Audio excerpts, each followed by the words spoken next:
All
right, I think we're live on YouTube. Hey, everybody. We're going to go and do a webinar real soon. We're going to go live in about 10 minutes or so. YouTube.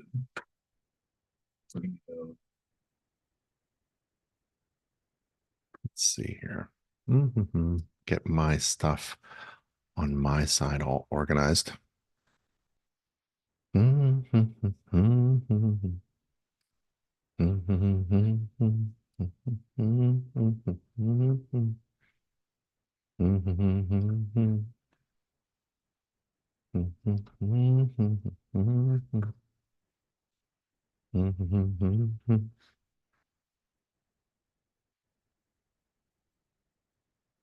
right.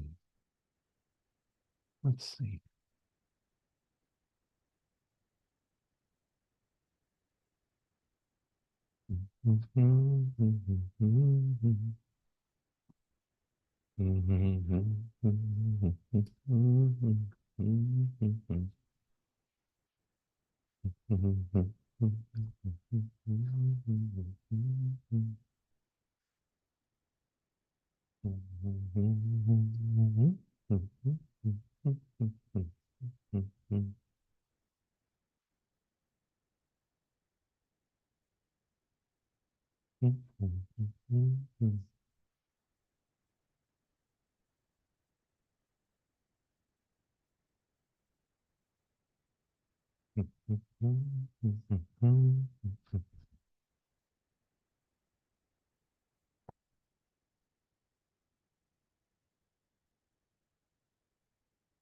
Hey, everybody.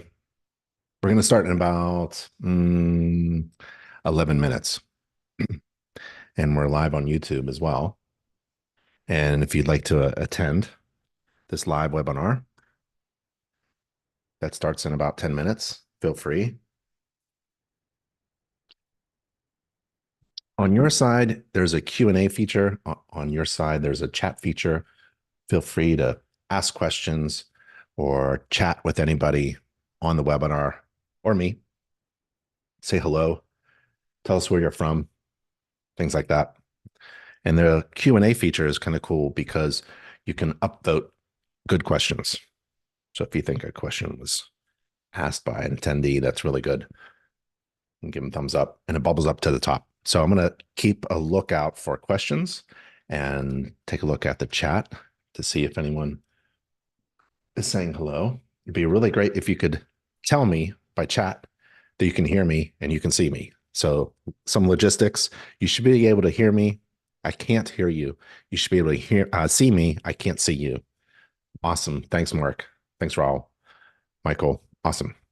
And you could say hi to everybody and tell everyone where you're from using the chat feature, and feel free to ask questions and post them using the Q&A button on your side. And this is a free, live, open to everyone webinar about performing a home inspection. And we're going to inspect this home. And if you are on YouTube, I won't be looking at any of the comments on YouTube, just too much. But you can register right now. Click a button. It's free, live and online. Going to nachi.org/webinars, nachi.org/webinars, nachi.org/webinars. And we're doing a live, open to everyone webinar about performing an inspection. We're going to start in about 9 minutes. It's a long time from now, but feel free to ask questions. If you have any questions about performing an inspection, becoming a home inspector, getting certified and trained as a home inspector, um, marketing, business, anything at all, feel free to ask questions. We'll get to all that stuff tonight. Um, Again, we're live, free, online, open to everybody. We're on YouTube, streaming loop YouTube. So hello, everybody. And on your side, if you'd like to chat, feel free to use the chat feature and ask questions using the Q&A feature. And get your coffee ready.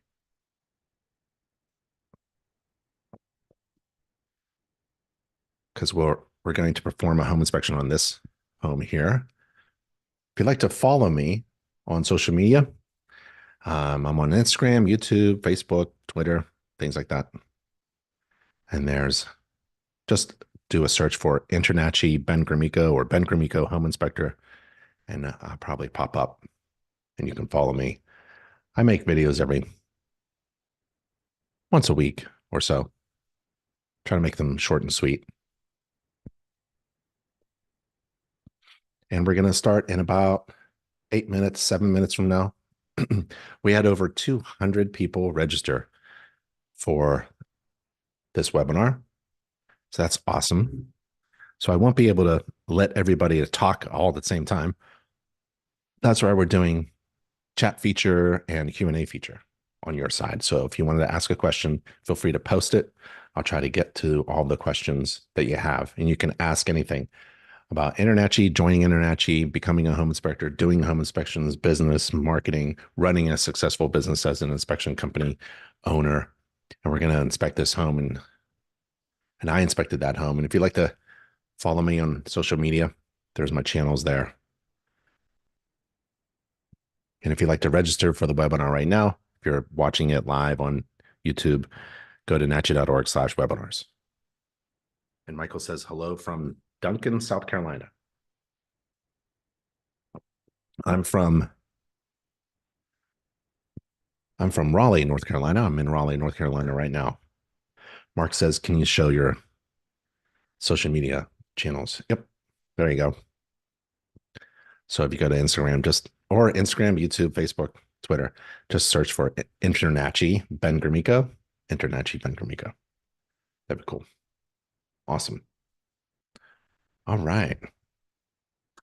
So we're going to start in about 5 minutes from now. We'll start on time.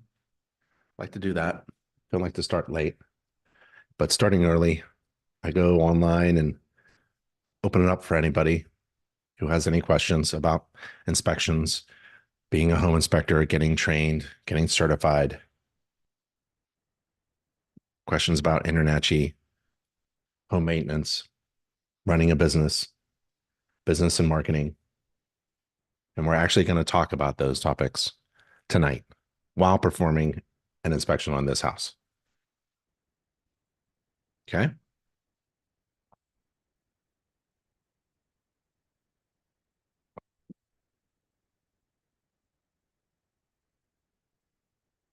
Behind me is a painting. It's actually the home inspection standards of practice in abstract.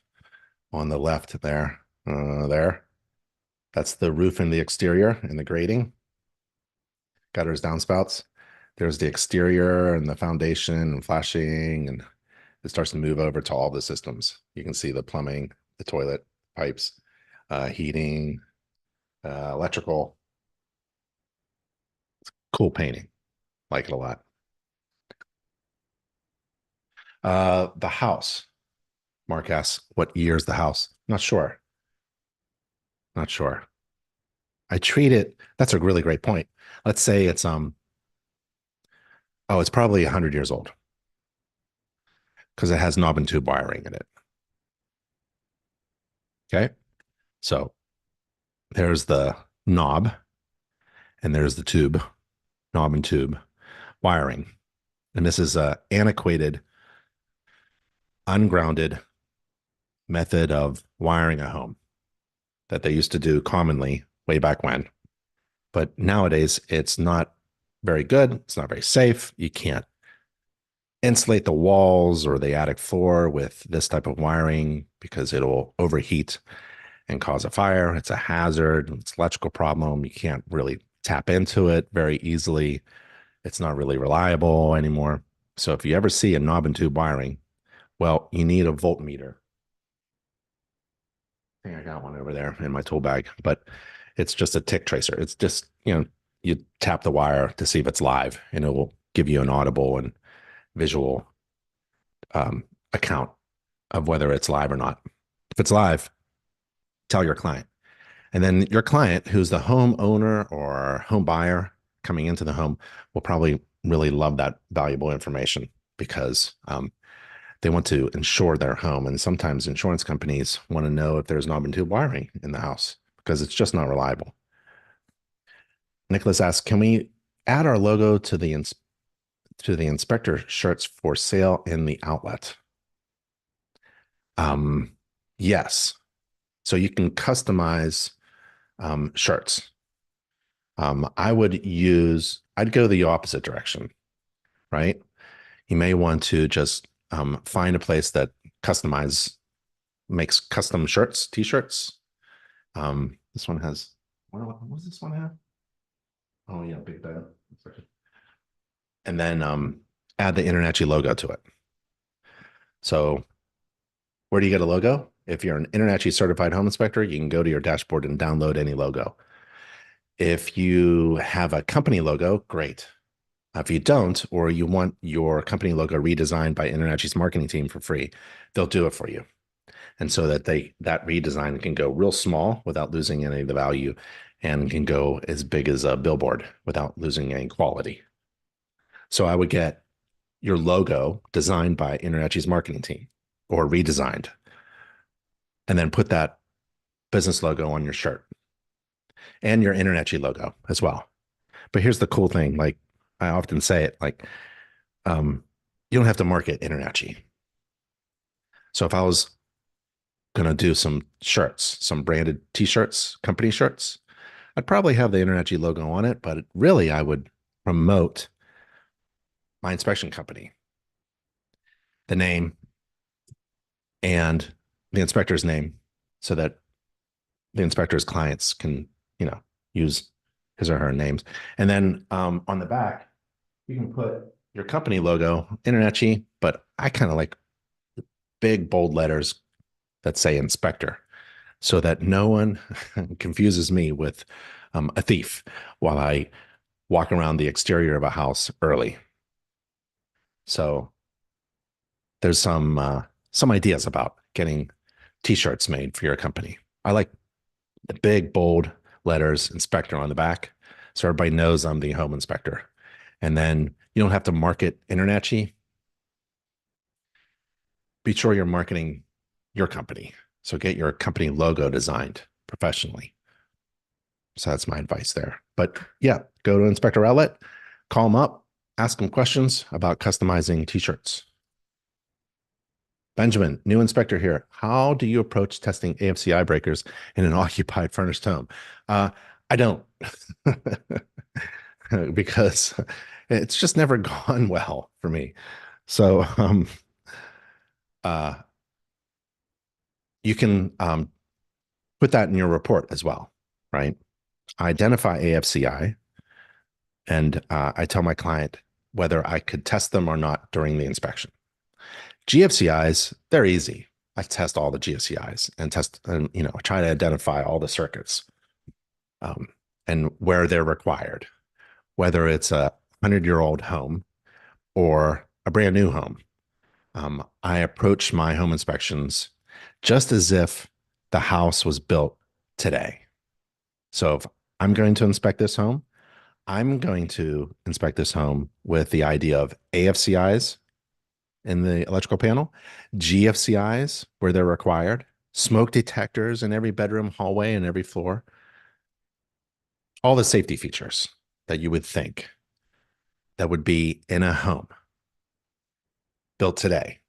I'm going to have that in mind while I'm inspecting this home. That's the wonderful thing about being a home inspector. I'm not a code inspector. Code inspectors have to figure out, well, what is the township recognizing? Which year of the code? Because townships, they don't recognize the latest year. That's too difficult. That's too smart. They recognize like codes 10 years ago, right? So, and the code book is huge, right? Well, home inspectors, I think the best approach, my approach, is to perform an inspection without any regard to the age of the home. If it doesn't have GFCI protection in the garage, that's a defect. That's a safety hazard. It was built to code back then, 100 years ago. Sure. There wasn't probably even electricity in the garage. So, yeah, it was built to code back then. But if you have an electrical receptacle in the garage, a garage that's built 100 years ago or today, it must have GFCI protection. So, um, I do home inspections without any regard to the home. It just frees me up to provide really good, valuable information to my clients. And I'm not a code inspector.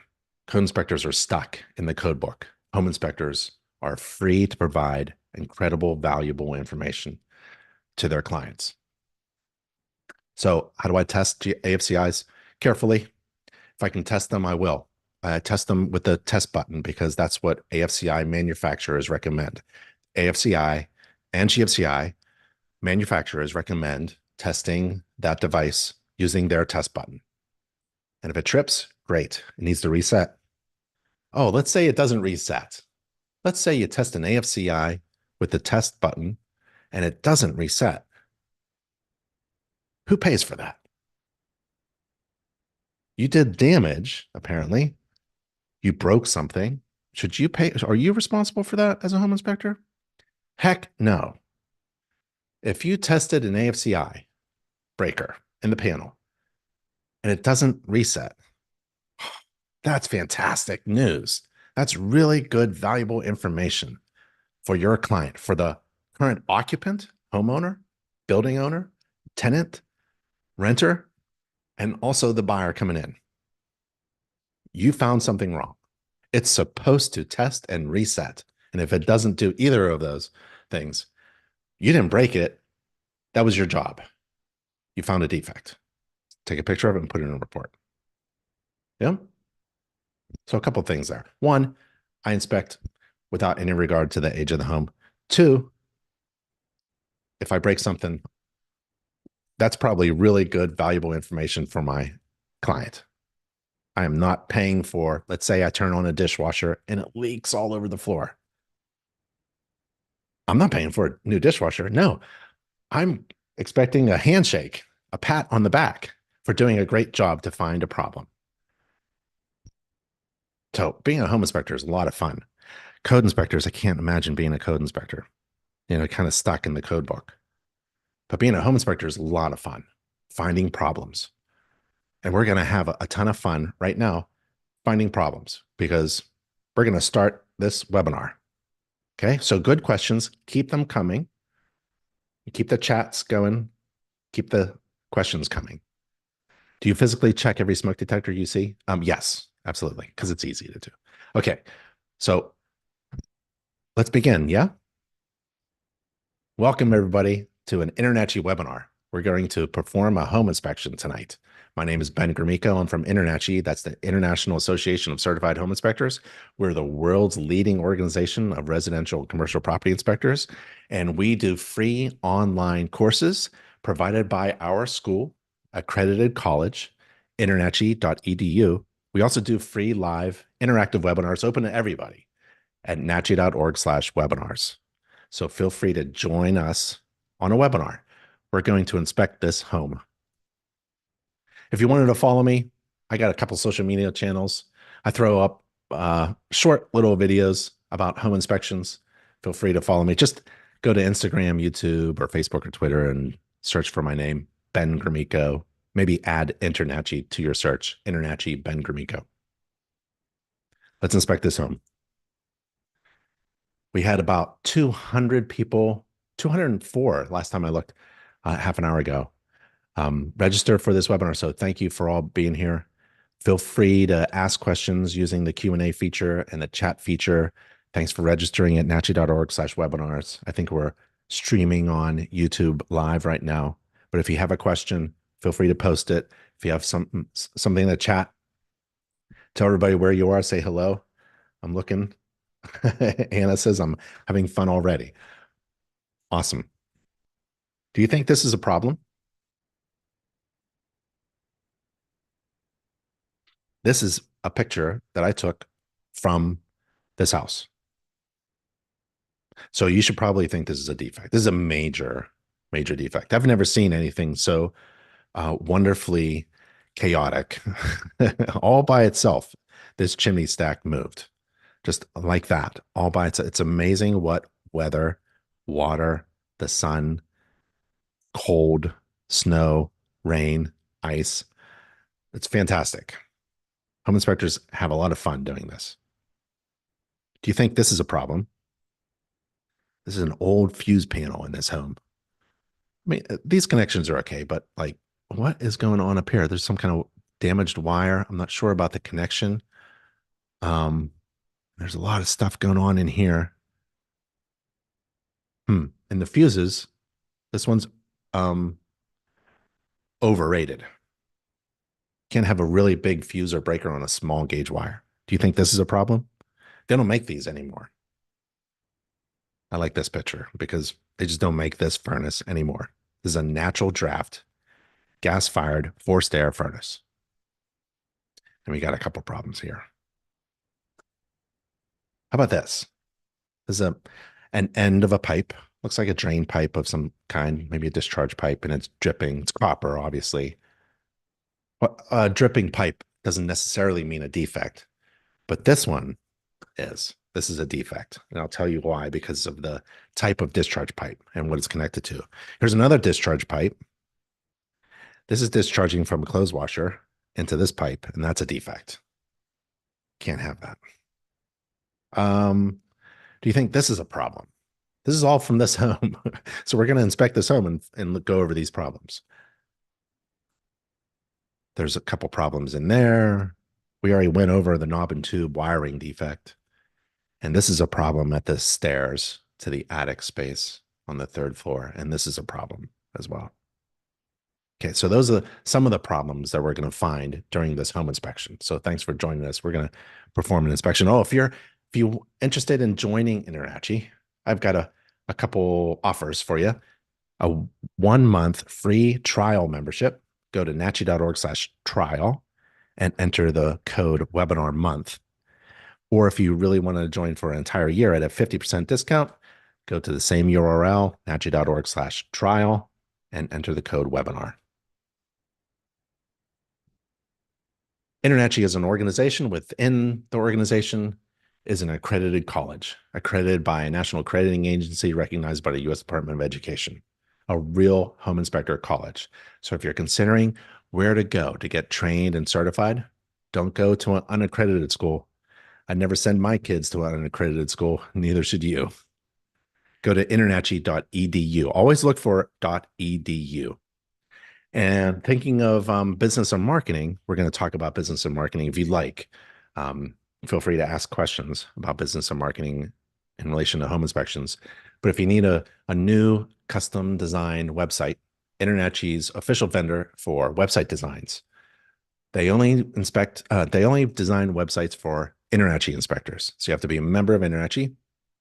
And then if you're interested in getting the details, for only $299, they'll do a full customized website with SEO and analytics and chat features. It's a really great deal. nachi.org/website, or go to Google right now and search for inspector website builder.com. Inspector website builder.com. Let's inspect this home. Let's inspect this home. We're going to learn how this home works. We're going to find problems. We're going to talk about following standards of practice.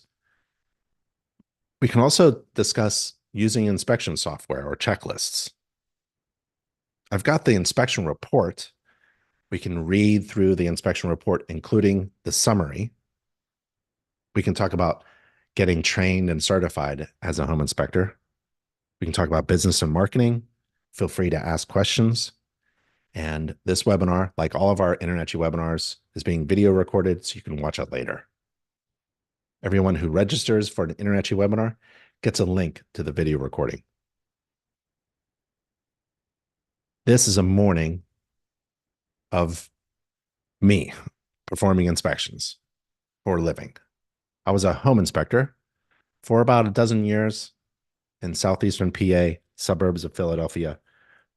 Had a couple hundred friendly competitors as home inspectors, but we were like the ruling, most successful home inspection business.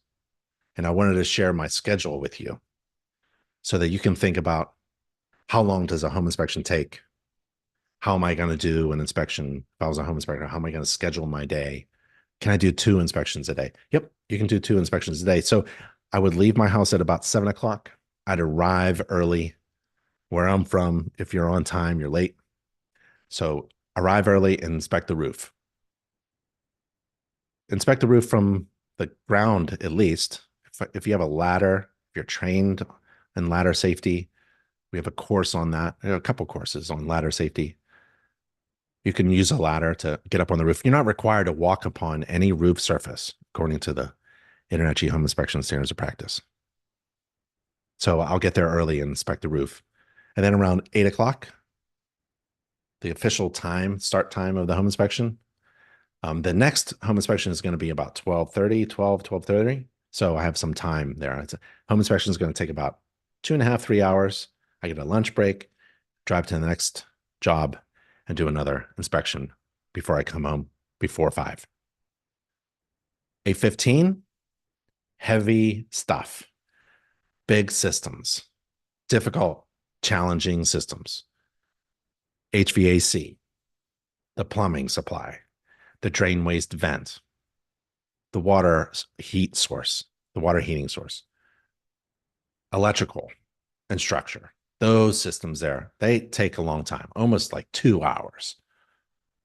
After that, if I'm in the attic at 10 o'clock, if my inspection started at 8, 2 hours later, no matter where I'm at, if it started at 12:30, 2:30, I'm in the attic. So 2 hours before after my start time, I should been in the attic. And usually the attic for me means the very top portion of the unfinished space above the second floor, third floor rooms.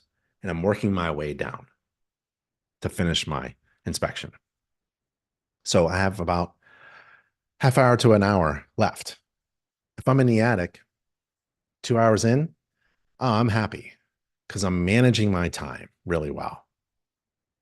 So you just can't do a home inspection and not think about time management.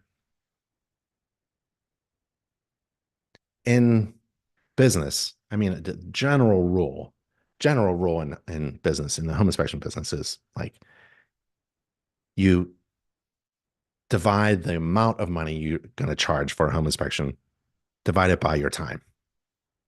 So if you're going to let's make it simple. If you're going to charge $300 and it takes you 3 hours, $100 an hour is pretty good living. You can make a really good living being a home inspector. And InterNACHI provides you with everything you need to start a business, get trained as a home inspector, get certified, have continuing education, get a license if your state requires it. We have business strategies. We have a business course. We've got a marketing team. All of their work is free. A lot of free membership benefits. Lots of discounts on tools and apparel and vehicles. So one of the things that we teach in the home inspection business and marketing course is time management. You have to manage your time well. No one wants to experience an 8-hour home inspection. So managing your time well is not just really good for you, your client, the building owner, but it's essential and critical for being successful in any business. Manage your resources well And the most precious resource is your time. I do the other systems. I'm inspecting the interior, the bathrooms. I'm working my way down to the kitchen, really. I'm heading to the kitchen. I do the garage and the laundry. And then about 11 o'clock, 3 hours after the official start time, my client shows up at 8.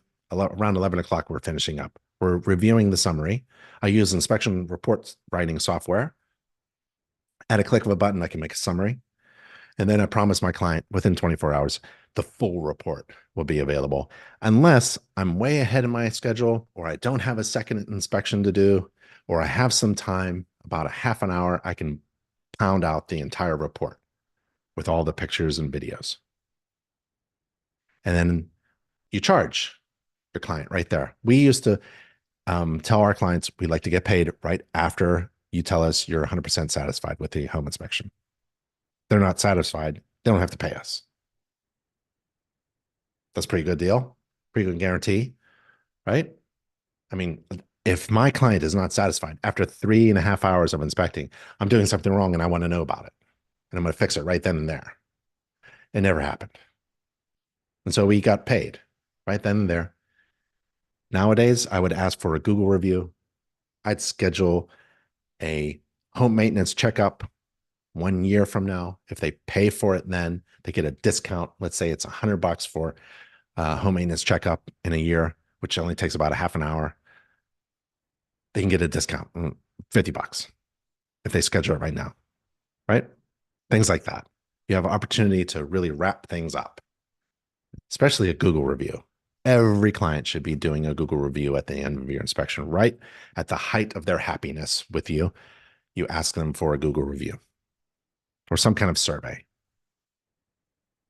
All home inspections, all great home inspections are based upon the standards of practice. It is the foundation upon which you build a great inspection service. The standards of practice tells you and everybody, the public, what you're required to inspect and not inspect. That's such great information. You can use it as a guide to your inspection process, and you can use it as a way to set your client's expectations. A lot of people don't know what a home inspection is. A lot of contractors have no idea what a home inspector does. And contractors are so funny. We home inspectors make lists of things to go fix.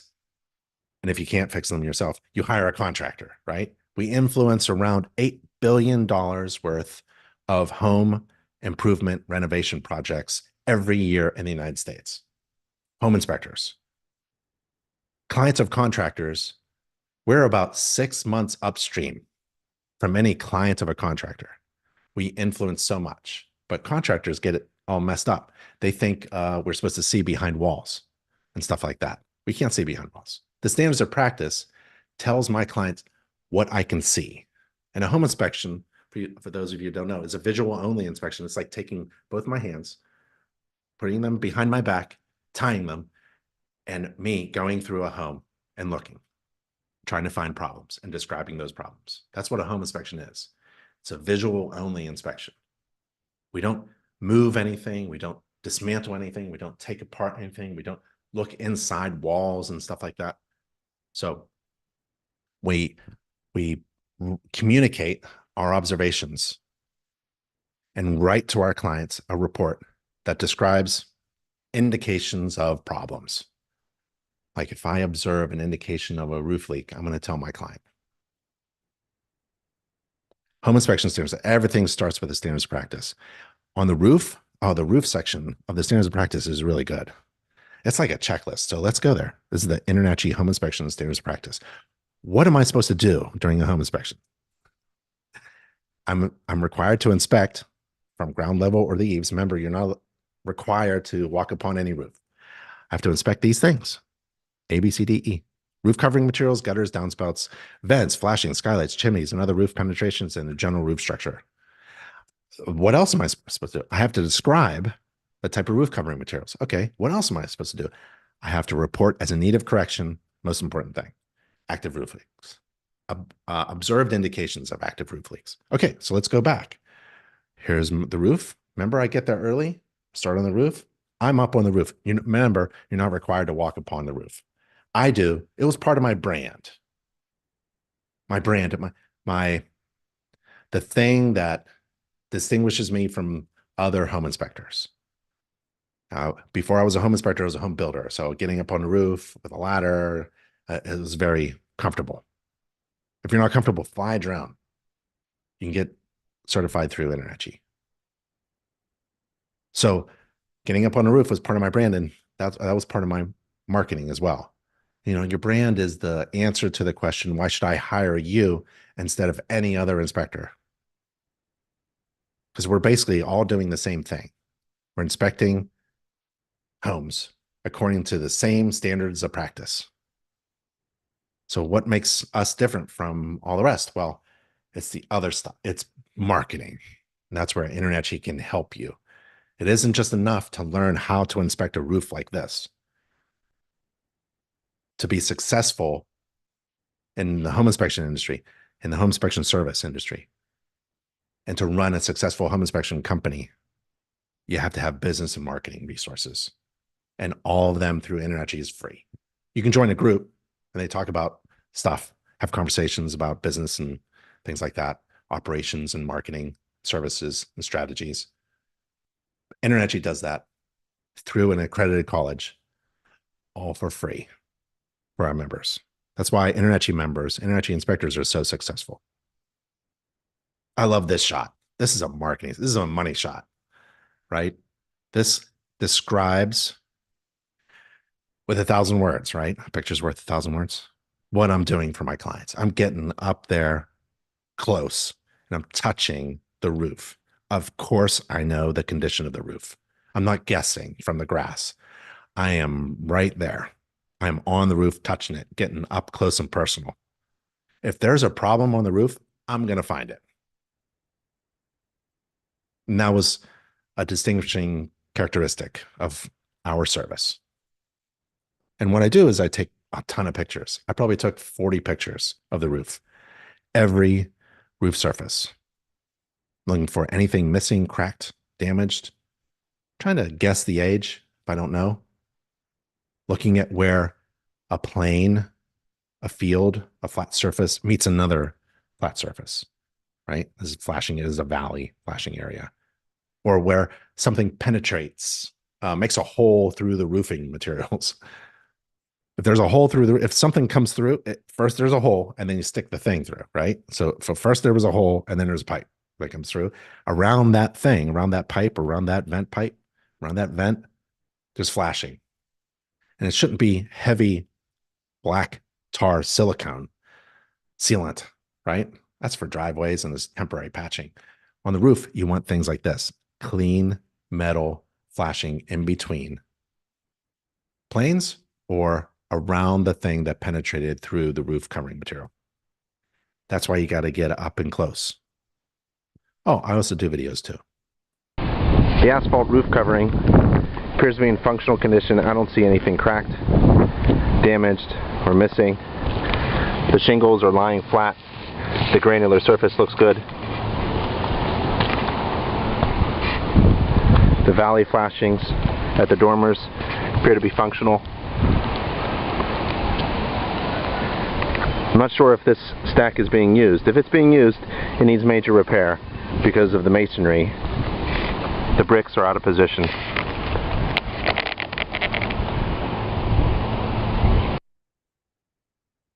Little video. It's a while back. Low quality, right? Let's see. Do I have another video here? The mortar joints are weathered and missing. And the chimney is very wide, so it needs a cricket or saddle flashing. The chimney on the front right side appears to be newer. The exterior brick looks great. 2 flues. I guess this one's for the fireplace. The flashing looks great, well sealed. And I use video because I want to impress my client. I wish my client was up there, right? I don't allow anybody to come up on the roof with me. So when I come down and meet my client for the first time in the driveway, right, at about 8 o'clock, they pull in, shake hands, first impressions. um, fresh breath, business cards, and I tell them the condition of the home, condition of the roof that I just inspected, right? I got down from my ladder and I'll turn my device to them, my iPhone or iPad, tablet, and I'll play the videos. Every time I play videos from a roof inspection for my clients who didn't have to go up on the roof with me, they're just shocked and so pleasantly surprised. And they're kind of like, we hired the right inspector, right? So I don't know why you wouldn't take a lot of pictures and a lot of video. It's free. Your device should be big enough to handle a lot of videos, and your clients would just love it. Remember, you're in the business of providing valuable information. You're not in the business of doing a home inspection according to the standards of practice. Nope. You are in the business of providing value to your clients, and your clients have hired you to give them valuable information that they need in order to make a smart decision. And so in business, you want to overwhelm your clients with value. Doing a video of the roof that they can't see themselves is incredibly valuable. Oh, we could just increase our fees like nuts, because every time you add value, you should get paid for it, right? In business, if the perceived value is much greater than the cost, then it's a good decision. If the perceived value of the information that you're providing your client is it's overwhelming in comparison to the cost of getting that information. If the value of that information is in the thousands of dollars, like I just showed you, that chimney stack is messed up, right? That is a multi-thousand-dollar defect that maybe no one knows about, because from the ground, 40 feet away, it looks okay. In comparison to the cost, $396, that's a great decision. You hired the right inspector. Now look at me, right? I'm not even done, and I've created incredible, overwhelming value for my clients. See, this is all part of the marketing. Don't just think you're going to be successful because you've looked at the standards of practice, and you can do that. It's all about business and marketing. And InternetChi's business and marketing course is a fantastic free online course provided by the only accredited home inspector college, internetchi.edu. Don't go anywhere. Don't go anywhere for coaching, mentoring, marketing, business, nothing. If they're talking about we get together and have conversations about business, go to somewhere that is tried and true, has been around for several decades, and is coming from an accredited college. You'll get everything you need through InternetChi. Talk about things that go through a roof. Look at this job. This is a roof vent. Don't stick your hand in there. There's often bees right there. So somebody put a roof fan. It's probably a bathroom. Knowing where it's oriented next to this dormer, it's probably a bathroom fan. And they put it in there. And boy, that's just an awful thing. This is temporary. Asphalt sealant is like a Band-Aid. It's going to crack and then it's going to leak, right? You need metal flashing. There it is from beneath. It's clean. It's brand new. There's a vent pipe, drain waste vent pipe, 4-inch cast iron with flashing below. This is just cosmetic. Can't even see it from the ground, so it doesn't matter. I can see it. This is just some corrosion of the cast iron vent pipe that lost maybe it was never painted. Here's that chimney with the terrible flashing. This is open flashing. You can see moss growing right here because water and debris like leaves that turn into dirt and organic material settle here in this open gap of the flashing. This is counter flashing that wasn't installed properly because the top of the counter flashing should be grooved into the mortar joint and it wasn't. There's just so much great stuff going on here. This is so much fun as a home inspector to find this stuff. And then you get your measuring tape and you measure the width of the chimney, masonry chimney stack. If it's 30 inches or bigger, you need a cricket. That's what we got. How do you get to know all this stuff? You need to be trained. Great way to get trained through Internet is with our illustrations and pictures. We have pictures of everything. This is a cricket. This is what's missing at that chimney stack. And it's because it's over 30 inches. You need something. When you get a really big, wide chimney stack, it's going to puddle up on the uphill slope side here with water. So you need to put in a little roof, essentially, to divert water around the very wide chimney stack. So we have a chimney course through our online accredited college. And within the course of how to inspect fireplaces, stoves, and chimneys, there's a cricket section. If the chimney has a dimensional parallel, if the chimney has a dimension parallel to the ridgeline, greater than 30 inches and doesn't intersect the ridgeline, a chimney cricket must be provided. Flashing and counter flashing must be installed at the intersection of the cricket and the chimney. The height of the cricket depends on the slope of the roof. The lower the slope, the shorter the cricket height. That's really cool.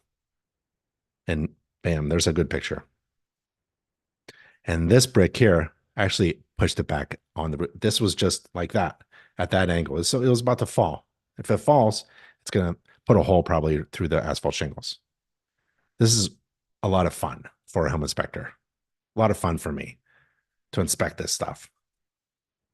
And when I come down off my ladder, I'm not even I'm not frowning. I'm not getting my clients all flustered about a major problem. All I'm doing as a home inspector is telling the story. I'm telling the story, assuming that my client has found their dream home and they're going to move in no matter what I say. So I'm going to tell them the actual condition of the chimney. I'm going to describe the chimney condition. I'm going to tell them the implications of not fixing what I observed as problems. And I'm going to tell them who should fix it, like a chimney expert, chimney sweep. We need a mason. They're going to probably want to tear a lot down and build it all up. It's going to be a while to fix this. Can't fix it with black tar sealant. And even if the chimney is not used, they're going to abandon the chimney. It has to be fixed because it's falling apart. And pieces of heavy masonry are falling on the roof. Here's a newer chimney stack that they installed, or maybe it was an older one and they rebuilt it, right? And I'm not even sure because I haven't been in the home yet. I'm early, I'm on the roof, and I'm just trying to figure out what's coming through the roof system. And this chimney stack is penetrating the roof, and I see two flues. One looks like a fireplace because it has a fire screen around it, and this one could be for the heating system, and that's probably what's going on. And it looks in great shape. The cap looks good. I like to see a little drip overhang, but that's okay. The flashing is tight. This is the proper way to install flashing. The flashing is bent into the brick mortar joint. It's sealed just for added protection, but you can eliminate that if you wanted to because it's masonry and metal intersecting with the asphalt shingle roof. This is really tight. This is really great. Kind of strange. The counter flashing should have been on top of this one. So that's okay. So this flashing, I think they just added more to it or something. I'm not sure, but it looks great. I'm pretty happy with it. I can take a shot with my camera down the flue. As a home inspector, I'm not required to inspect the interior flue liner, which is what this is. But if it's open and I got my camera, I'm going to take a picture. If I see a hole, if I observe indications of a defect of the interior flue liner with my eyes or camera, I'm going to tell my client. Just because I'm following the standards of practice doesn't mean I have to make it a limitation. I'm permitted to exceed the standards of practice because the standards of practice is a minimum. In fact, my clients probably expect me to exceed the standards of practice. For example, the home inspection standards of practice doesn't have the word flashlight in it. So if you use a flashlight as a home inspector, you're exceeding the standards of practice. Okay. While I'm on the roof of the house, I take a look at the other structures on the property, and there's the garage. And that garage roof looks in really good shape. There are other things that I look at while I'm on the ladder coming down from the roof, the top roof, and I see we probably don't have central air conditioning. We have window units. There's the electrical line, overhead service electrical conductors, drip loop, the connection point, service entrance cable. Coming down, there's the chimney stack detail. There's my ladder. And there's another roof, a smaller roof on a side. I'm sorry, the front porch, I believe, is the front porch. I see flashing. Anywhere where the roof intersects anything else, I want to see metal flashing or good flashing of a material that's approved. So it looks good. Windows, I'm not required to inspect every window because it's impossible. I'm required to inspect a representative number of windows, especially from the outside. I can't be moving my ladder around the entire house and looking at every window from the outside, right? But while I'm inside in the bedroom, I'll probably take a look at the windows or a representative number. Here's a side roof. This is above the kitchen. I don't know that yet, but here's the two skylights. Wherever the roof plane, field, surface intersects with the house, I want flashing. This is great, metal flashing. But oh, the gutter is filling up with debris and spilling over. But this is, look at all the black tar. That's a temporary patchwork kind of workmanship. And the flashing here is a little loose. The roof isn't really sloped a lot. I can measure the slope of the roof, but right here feels like it's a little. So I'm going to take a look at these skylights from inside, see how well they're performing. Skylights are notorious leakers. They love to leak water. In fact, I tell my clients, even if the roof is in great shape, right after I leave, the next rain, it could leak. Home inspectors can't predict failures or things that are going to break. Home inspection is not a guarantee or a warranty of any kind. We can't predict future events like roof leaks. Every roof, if left go, is going to leak all by itself. And I don't know when. Nobody does. But I can see problems that might need to be fixed in order to prevent that from happening. And here's one here. This flashing was installed maybe into the groove of the mortar joint, but man, it was just gooped up with a lot of mortar. And then the fasteners, the masonry fasteners, it probably just threw in some masonry nails there. I'm not sure what's going on here, but it's unreliable, I would say. I know that because Internet actually has a gallery of inspection images on how to properly install flashing, where the roof meets a wall. And that's not it. It's more like this, like we saw around the chimney stack. Remember? That was done really well. And that's not done really well. So I'm going to tell my client just to keep an eye on things. I use the word monitor that area. Here's another video. The roof covering over the garage appears to be newer and functional. There you go. Short and sweet. So the shingles on the garage look pretty good. The gutter is in terrible shape. Piece of plastic just bent over, falling apart, clogged, not really secured well with these plastic things. And there's a lot of adult trees with a lot of debris falling into the gutter. They're not cleaned. And it looks like the flashing fascia board needs to be maintained a little bit. So now I'm on the exterior. I'm on the exterior of the home. And the first thing I think of is, remember time management? Well, how about water management? Home inspectors have to be really good at managing their time. Homeowners need to manage water. Water provides life, but man, water can destroy. So you manage the water. You think of how rain hits the structure. How do you collect it, divert it? So here's rainwater hitting the roof, right? And then it falls off of the roof. Is there a flashing, a drip hedge, a gutter system to collect the water, downspouts to bring the water down to the ground? But what about rainwater hitting the windows? There should be flashing here or at the deck that's attached to the house or at a light fixture, some flashing areas there, or at a door or at the bottom of the door. Is the bottom of the door above the ground? What happens to runoff? It should be sloped away. Or maybe if it goes through, is there some drainage for the foundation? So I think about rain a lot when I do the exterior. And as I walk around, I'm thinking about how is the rainwater coming down this downspout being diverted away from the house? It's not. This downspout is disconnected. Let's say it was connected. It's still discharging hmm, tens of dozens of gallons of water, hundreds of gallons of water right next to the house foundation, this house foundation right here, porch foundation. So we want to divert water away from the house as much as possible. Right here is another downspout, goes underground. I don't know where it's going. I'm not responsible for underground drainage pipes. I'm going to look for erosion around here as if the underground drainage pipe is possibly clogged. I don't see anything, but I want my client to know that we're going underground. Old home, probably a street nearby. Could go to the street.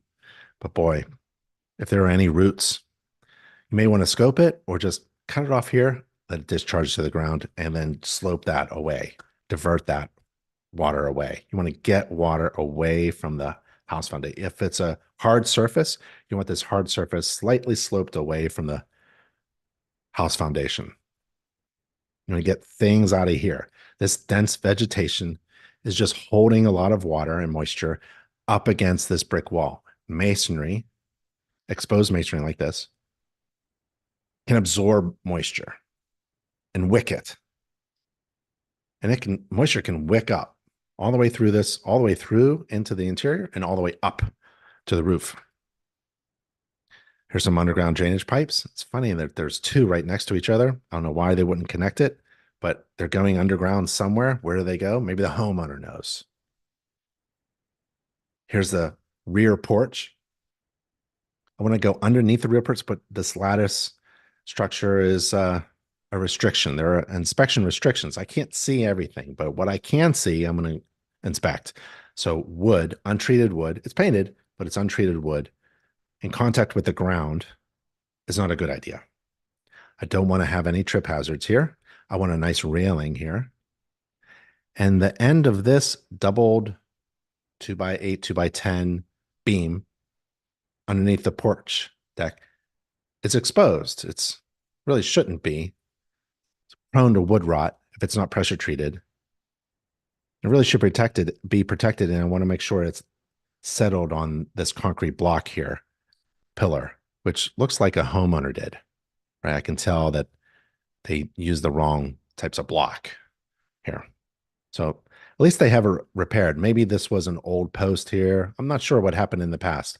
What I'm trying to do is look for problems, defects, describe what I see to my client, determine if it's a problem or not, give them an idea of the implication of not fixing a problem, and then who could fix it? Maybe a handyman or a contractor or something. So far, so good. A crack in the step there, some exposed things, and then this here, just I don't see any wood rot, but I want my client to know that just keep an eye on this over the years. And I'm not sure what the homeowner had in mind, but it looks like they were going to do something and some unfinished. The workmanship is kind of poor here. And this is a picture through the lattice because I can't see and I can't crawl there, but I'd like to get underneath, but I can't. So the floor joists, the ledger board looks in good shape, actually. Not bad. They even have cross bracing and a railing. And there's the porch guard, actually. So that's a handrail right there I'm grabbing. And this is a guard. They're not the same thing. different. The roof structure of this porch in the back has been repaired in the past. You can see this large 4x4 beam, but only some of the roof beams are supported. Maybe something was rotten here and they removed it, replaced it with something. Something was painted white and the other one wasn't. So there's been some repairs. I just want to have my client who's walking around with me see what I see, and then we'll put it in the report as something to just monitor or maybe ask questions because you can see some things have been replaced, and the fastening here isn't really proper. I'm not sure why they would put it there, and it's kind of missing the beam here. So I think a homeowner probably did this work. Here's a guard here. And you should know some basic measurements about guards. And with Internet, you get these awesome illustrations that you can learn from, and also in our courses. And also you can download these illustrations to help boost the information, the valuable information in your inspection reports. So as an Internet member, you have access to all these illustrations, thousands of illustrations like this. You pick and choose what makes sense to you. And we want a railing to be a certain height. And we don't want things to fall through the guards like a small child. So this is code, actually, right? This is um, something within the International Residential Code or building code or local building code. This has to be a certain height. Can have more than 4 inches of space in between the spindles, 6 inches here. The space in between the guardrail posts, minimum of 30 inches. If you have a deck that's lower than that, you don't need a guard. If you have something that's higher than that, you need a guard. And that's all code. But again, home inspectors are not code inspectors. But all of InterNACHI's courses are based upon building standards, best practices, inspection processes, and code. So you are essentially learning building code when you become an InterNACHI certified home inspector. Because you want to know certain things, right? You don't need to put this in the report, and you certainly don't want to start quoting code. But you want to know if this railing, if this guard, I do it all the time, if this guard is high enough, or is it too low? Maybe it was built to code back then, 50 years ago. Maybe. But if it's unsafe right now, I'm putting it in the report as my home inspector, as a home inspector.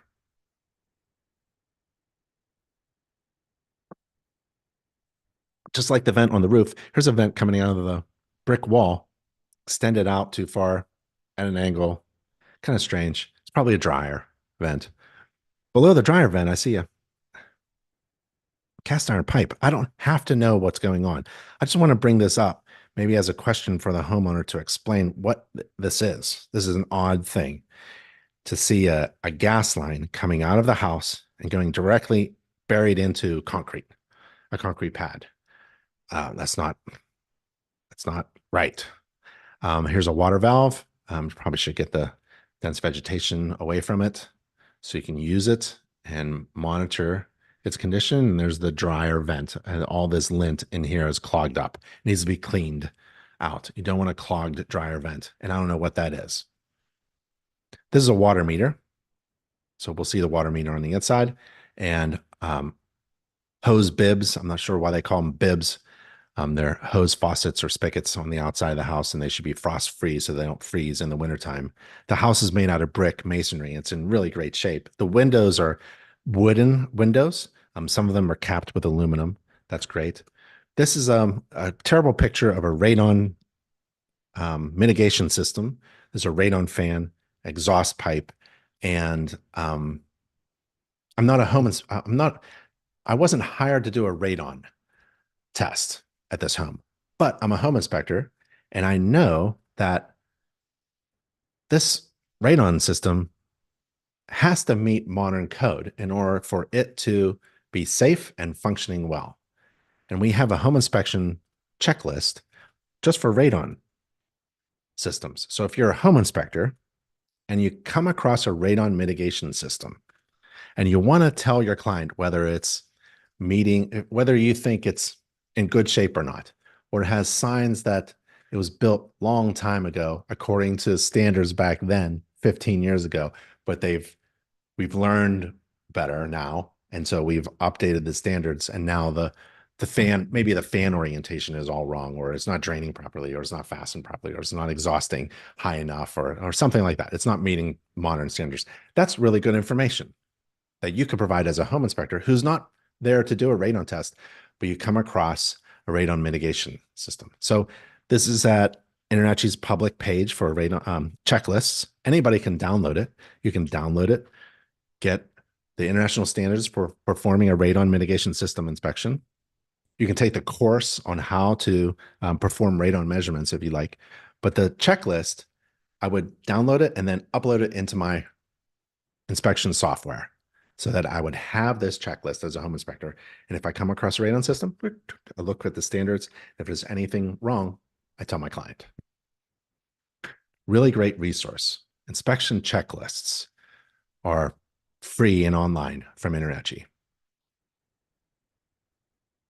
So as we continue, taking a look at the exterior, love brick exterior or masonry exterior.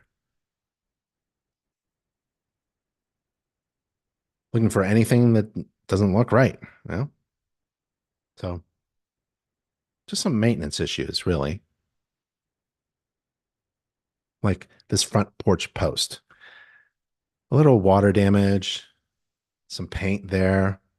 It's cracking in a way where I'm a EPA certified lead hazard risk assessor. The paint is cracking as if it has lead content in it. So if I want to tell my client that information, that's valuable information, especially if they have children. Lead paint is not good for little kids. So some paint there, some just minor maintenance. The little trim is missing, and I think that's a little hole there for a squirrel. And there's natural gas supplied to the house. Remember that gas pipe coming out of the house? I think it's going somewhere. Not sure where. Here's the gas line coming in. There's a valve there, pressure regulator. I wouldn't worry about the minor rust, and then it goes in. And there's the gas shutoff valve. As a home inspector, you have to identify the location of the gas shutoff valve. And there's the front light post there, but it's not hooked up, and it has wires just loosely there. And that's my voltage tester, just to make sure I'm not touching a live wire. That would be hazardous. Sidewalks, they're all cracked and unsettled, and a bit of a trip hazard here and there. Even the public walk. This large tree, which is on my client's property, is probably lifting up this walk here. They now have a tool that can just shave this down, so it's no longer a trip hazard. They don't have to lift or tear out anything. They just shave it down. So trip hazards on the walk. There's a playground system there, which I disclaim. I don't inspect playground systems. Although if there's something wrong that I can just see, like, oh, okay, that is leaning over or it's going to fall apart or something like that, I'll make that information available. But I'm not trained in playground equipment. No home inspector is. Okay, there's the detached garage made out of masonry, concrete masonry units, blocks. I could see some weathered paint here and there. Remember, the roof is in good shape, but the gutters are not. It's very flat around here. Probably a lot of water splashing, but it's a detached garage. Weathered door like crazy. Looks like they put in some new locks. That's nice. Gas pipe and a water pipe and an electric line. So it has everything, this detached garage, but I bet it's not to code at all. And it's not to really good building practices or standards, right? Not sure what this material is and why it's corroding. Is it two dissimilar metals? Is this iron and copper? What is this pipe? Like now it's a very large diameter pipe going into a smaller pipe, and then it's going, looks like, I don't think a master plumber did this, right? I don't even know if this is legal. Just putting a pipe underground, cast iron pipe, black iron pipe, gas. go into the garage. I think the utility company would probably want to know about that, but I'm not going to do that. I'm just going to tell my client to ask the homeowner for more information. And this wire looks okay for underground feeder wire outdoor, but like, maybe wrap it in something, a conduit to protect it. Remember that pipe? Yeah, I think it's connected to that one.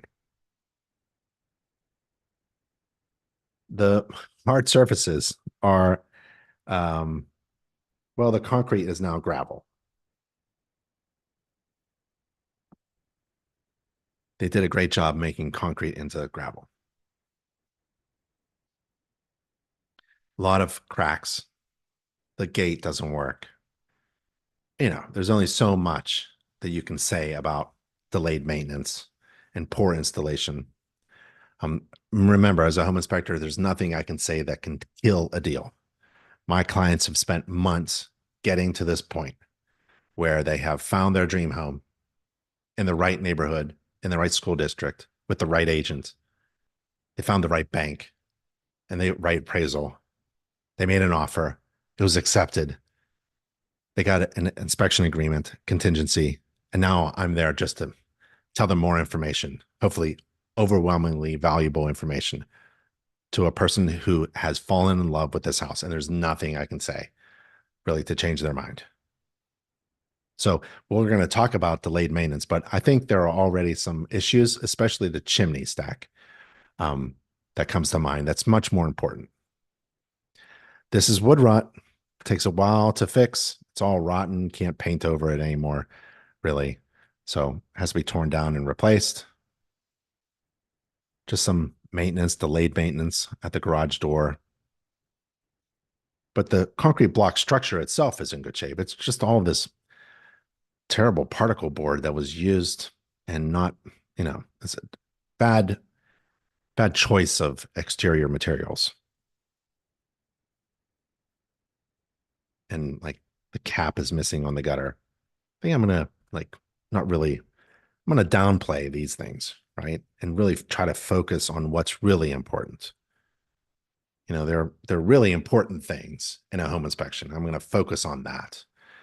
As a home inspector, once you're starting to do a lot of inspections, you get used to things on how to communicate your observations. You start to um, you're able to um, make your comments mean something to your clients. If you have 100 things to say, but only 4 or 5 of them are really important, that's what you're going to focus on. You're not going to make a missing plastic end cap on a junky plastic gutter equivalently important as that chimney stack, right? This is very minor in comparison to that masonry problem that they have with the chimney. Okay, inside, I can't see everything. Like, look at all the inspection restrictions. I'm going to do my best. I don't know. There could be termite damage in here. It's all concrete, but there could be settlement cracks. I don't know. I'm going to just do my best to look around. Remember, it's just a visual only inspection. I'm going to open and close the garage door opener, but it's plugged into an extension cord. That's not all that great. And I'm not actually confident that it's been installed by a professional. Um, but I'll hit the door opener using normal operating controls. It will open and close. It's got some wood rod here. Obviously, we saw that on the outside. It has no safety laser eyes, beams. There's about 10 things to inspect when you're inspecting a garage door opener. Yeah. And if you go to any NACHI.org page, I'm going to show you where to find that inspection checklist for inspecting a garage door opener. Ready? Go to NACHI.org, get started, go to training and education. This is our training page where all of our courses are listed. Use the filter and type in garage. And it's the how to perform a garage inspection course. If you pop in there it is. Garage door inspection checklist. And there are 10 things to do when you're inspecting a automatic garage door opener. And I would just put that in my inspection software and carry it with me on my phone, right? My software will be with me on my phone. So I look really smart. I'll have everything that I need right in my hand in order to inspect a garage door opener. That's pretty cool, right? So, InterNACHI resources, free and online for InterNACHI members. A lot of inspection restrictions. I'm really looking for like maybe some electrical things, right? Where's that gas line go? No idea. Where's the water line go? No idea. Hidden somewhere. There's a loose box there, electrical box. The structure looks good. There's no GFCI protection. No GFCI protection. There's a missing box here. There's just a bunch of live wires hanging out. And we've got this problem. Fuses. Fuses are antiquated. It should be replaced. This should be replaced by a master electrician should replace this with a breaker panel. Sorry, a, a breaker, a sub panel. Little breakers. Maybe you probably need a few circuits that's coming from the main panel on the inside of the house properly. It's grounded, bonded properly with a sub panel that's properly wired by a master electrician. Not this. Okay. You want to be safe. It has to be functioning. We want all of our homes, all of our systems and components to be functioning well and safe. And we also want our home to be healthy as well. So healthy means like it's dry, doesn't have lead hazard paint. Remember, heating and cooling is next. Okay. So it's been 1 hour in the webinar, which is great. I think we're on time. We're managing our time well. We're going to heating and cooling. Let's take a look at some of the questions or the chats. Let's see.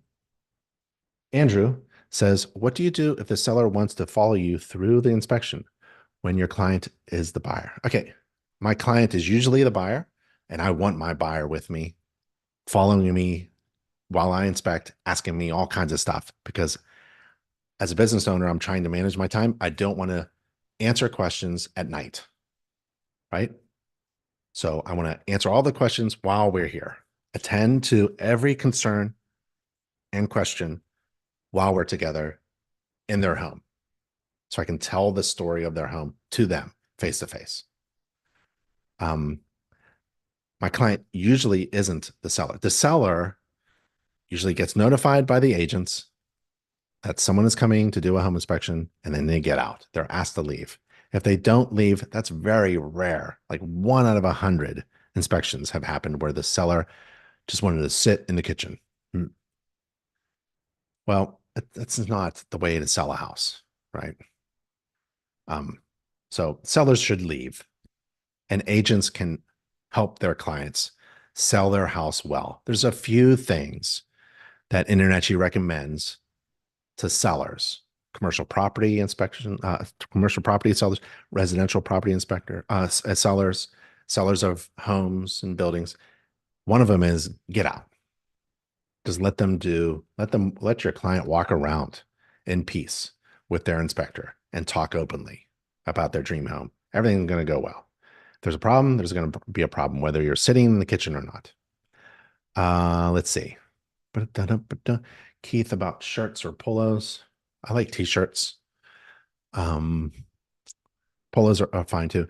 I actually just wore what are they called? They're all buttons. I like buttons. I like to be more formal. So in wintertime, long sleeve, button shirt, blue with collar, branded, right? And then in the wintertime, in the summertime, I'm sweating. So I wear white. So if I sweat, it doesn't look bad. Short sleeve, button, collar, tucked in shirts. Now, I'm not in Florida. I hear in Florida, they wear shorts. I don't know. I guess you can wear shorts. I wouldn't wear sandals to a home inspection. I don't care how hot it is, but I would just, dress up. You want to dress up like, you have earned the money that you're asking for. Michael says, Inspector Website Builder builds a great site. Thank you. Andrew, what do you guys do if a seller wants to follow you through the whole inspection? Oh, did we just say? Yeah, Andrew Woods. Yep, same question. Hey all, it's my new advisor. What reporting software do you recommend that's affordable and provides auto narratives? So for software, can I give you some advice? I don't care what you buy, but to start off, if you're brand new and you just want to try something, InterNACHI has a free online home inspection checklist for writing inspection reports. So you could just try it out. So you type in this runs on um, laptops better than devices. Devices a little clunky, but you just, have no defects on the roof. You can upload, let's see, here's vents flashing skylights. So I have a major defect, the flashing between the kitchen roof and the house wall is in poor condition, and then browse, and you want to add some pictures, right, of that. So let's just add a couple pictures here, just upload them in the report, and boom, boom, boom, and there's your photos. And then you print it out, right? So it's kind of like a checklist that's really for people learning how to write an inspection report. I wouldn't use it for any clients. But if you wanted software for your clients, I would go to this URL, nachi.org/everything. nachi.org/everything. You have to type that URL, nachi.org/everything. And to get software, that's step number 3. You click it and you get to a link that provides software, right? So it's right there. Inspection report writing software. Get special pricing exclusive to InterNACHI members, and you click that link. Santa messed up the chimney. Yeah, that guy needs to stop doing what he's doing. Could you talk a little bit about conflict of interest when providing home inspections and other services to the client? Is providing repair services for material defects observed really only the conflict of interest? No. So there's a code of ethics that prevents a home inspector from offering to repair stuff that you inspected in the home that you just inspected, unless a year has passed, 12 months. So what you want to do is not screw up that. You want to support the idea that home inspectors are third-party, neutral professionals that can be trusted. You do not want to pull up in a truck with windows in the back, right? You don't want to pull up as a home inspector with windows in your pickup truck. And then your report just happens to find a lot of problems with windows. Come on. That's just shooting yourself in the foot, right?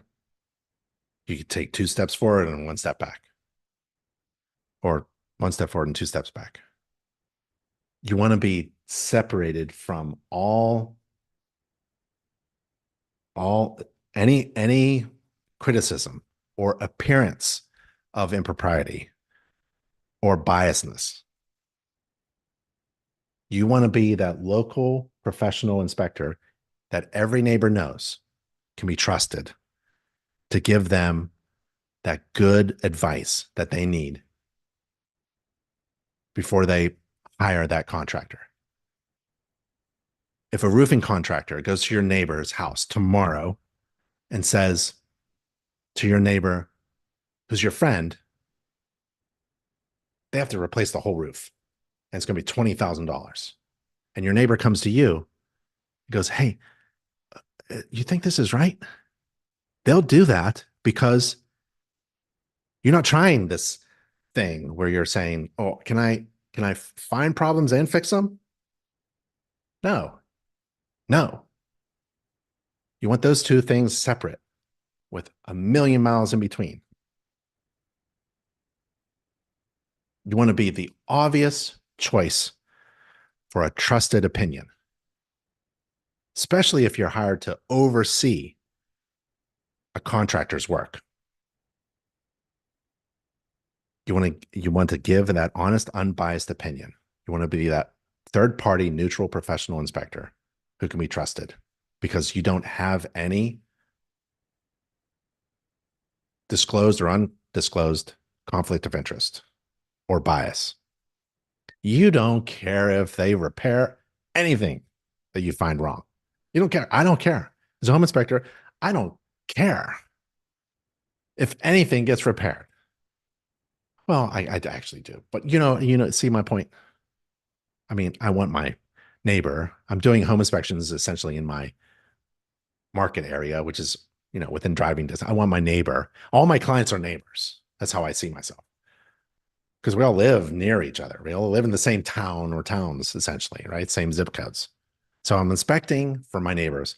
Why would I do anything other than provide them with information that they can trust without any appearance of impropriety? Without any hesitation, somebody can call me up and ask me for their honest opinion. Can you give me your honest opinion? Yeah, because I have no bias.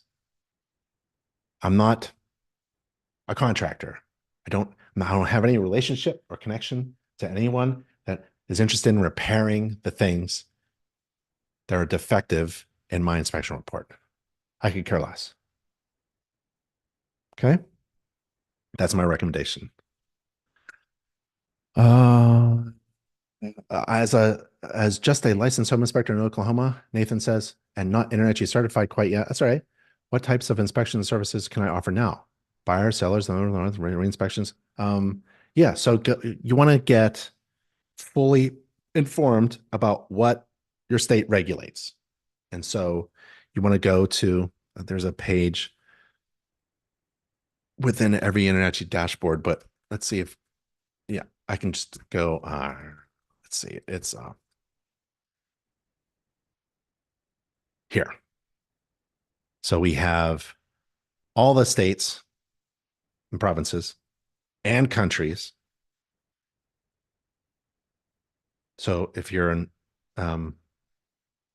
Pakistan right now and you want to know what it's required of you to become a certified home inspector and what services you can provide before you get a license, click that button. So in Oklahoma, Oklahoma, there it is. There's information about how to become a certified home inspector in Oklahoma, right? And it looks like you have to take a 90-hour pre-licensing course approved by the Oklahoma Construction Industries Board. And InterNACHI's 90-hour pre-licensing course is online and free for InterNACHI members. So you said you're not a member yet? I would join InterNACHI and take the 90-hour online pre-licensing course, which is free for members, and get licensed. And then take our resources to take the state exam. And then licensed home inspectors are required to get insurance, and we have insurance for you. And it just goes on and on and on.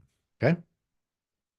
Once you become InterNACHI certified, you join InterNACHI to get all the resources to become certified. And once you become certified, oh, there's so many other resources available to you. Like the InterNACHI marketing team kicks in. They're just waiting for you to do some kind of marketing. Once you become a certified home inspector, we assume once you become certified, you want to start marketing that you're the best home inspector, certified home inspector. So our marketing team, 7 highly professional business consultants, mentors, designers, illustrators, they're waiting for you and they're going to help you with your marketing. So there's so many reasons. Just go to nachi.org/benefits, nachi.org/benefits. And I think we listed the reasons to join InterNACHI and become certified. Can I use your InterNACHI checklist for my mock inspections towards my CPI? Absolutely. So to become certified home inspector through InterNACHI, we require you to write 4 reports. Pretend inspection reports. And you can use our checklist software. So it's free. We don't charge for that, right? But we encourage you to get your own software out there. Art in Florida. Hey, Arthur, just applied for my license today. What would be a good credit card reader to get? Oh, I'll let other inspectors comment on that. Or you can email me, ben@internachi.org. Jeffrey says, go with Guardian inspection payments. My opinion. All right. Thanks, Jeffrey. Oh, Mike says Guardian. Awesome. See, did a good thing. Let other inspectors. Did a 120 hour through a hit. I'm a member of Natchi. Fantastic. Okay. What are other things? How about those are the chats? What about a client of fast recommendations for contractors? I just don't have it. I just don't let the agent do that. What is the URL for the practice reports? You got it. So you want to go to um, nachi.org, click get started, scroll down to um, become a home inspector. I think that's the best way. This is a long way to get there. I wonder if there's a faster way. Try because if you're an internet inspector and you have a dashboard, you can just get to it. How about this? How about if I just give you the URL? Nachi.org slash CPI hyphen requirements. Ready? Nachi.org. There it is there. Nachi.org slash CPI hyphen requirements. Okay. Nachi.org slash CPI hyphen requirements. You scroll down and it's step number 5 is the checklist. Or just email me or anybody on the contact page. And we're all here on Contact Us, right? You can meet the staff. We're all there. We're all there to help you succeed. So just email anybody or me directly, ben@internachi.org, and we'll help you. Okay. You have about 30 people who work full time at Internachi helping you succeed. So take advantage of 30 people who work for you. If you need anything in your business, you have 30 people who work for you. See? Yeah. Cool. All right.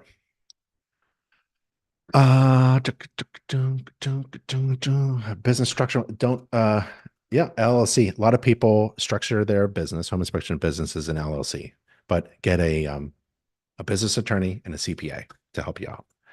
A local business attorney. Heating and cooling. Okay. I think we've got 40 minutes left. So let's kind of go through this system and get to the inspection report and the summary and wrap this up. Okay. Remember this is a natural draft. They don't make these anymore. Natural draft gas fired furnace. It's really cool. So cold air returns here through an air filter. Oh, it's kind of a odd air filtering. So here's the gas line, shut off valve. Oh, no drip leg. Pilot light. Natural draft goes in here. Combustion air goes in here. Natural draft goes in here, and the vent pipe up through the chimney. So there's the burners there. Natural draft shut off switch for service. Gas shut off. It doesn't have a sediment trap. This is a defect. Is it a code violation? I don't know. I'm a home inspector, but I am going to refer to code if I need to clarify something with a contractor. But I'm not going to put code in my inspection report. What I'm going to say is something like this.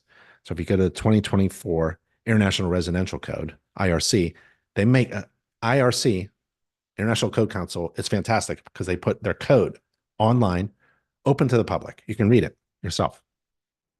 And here's what a sediment trap looks like. It's supposed to come down into a T and then, have a trap here to trap some sediment. That's why I call it sediment trap. And that's not what we have here. We're missing that.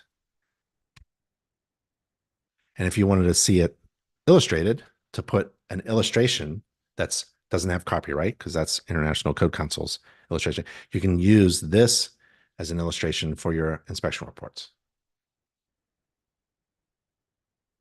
Take the door cover off of the blower. There's the blower fan there to get to the air filter. There's 2 air filters. It's very strange. It filters here and it filters there. They don't make them anymore like this. Thank goodness. Some close-up shots. They're all blurry. Sorry about that. There's the vent pipe going up to the chimney stack, entering the chimney stack there. Take a picture of the model number and the manufacturing number and the service. If the system hasn't been serviced and cleaned within the past year, 12 months, I put that as a recommendation. There was maybe a humidifier installed here. I don't know, but there's the control, and then there's the old style humidifier here. That is an old one. Water supply line. It drains a lot of water and it goes into, in this system, into a condensate pump. Drains in here and it pumps out. Hopefully it discharges outside, but we'll take a look at that. Plumbing section is next in the home inspection standards of practice. There's the main water coming into the house. I think of water coming in and then drain going out through a shutoff valve. You have to identify where the shutoff valve is. I put my hand on every pipe fitting if I can or valve. And if it's wet to the touch, then we have a problem with the water leak. There's a water meter there and there's a shutoff valve there. Expansion tank is installed. That's kind of nice. And then newer pipes. I remember seeing cast iron on the roof, and now this is PVC. So some work was done with the plumbing, the drain waste vent pipe, at least in the basement that I see. So that's nice. Kind of, I can trust that. But the other things, like the cast iron pipes and all this copper stuff that's behind the walls that I can't get to, I don't know what's going on here. Was this where the laundry was? What is this? Why is this restricted here? Why is there a trap here? Where's the vent? I don't know what's going on here. So some old plumbing. Here's the clothes washer discharge. It is clamped to a 1/2 inch diameter. I thought it was supply. I thought it was a supply line. It's a drain line. That's not going to work for various reasons. Here's another one where that condensate pump discharges into this is duct taped and electrical taped into the drain pipe. So here it is here. We've got the clothes washer here discharging and the condensate pump discharging here. And this is just all messed up. It's no good for a bunch of reasons. Water heating equipment.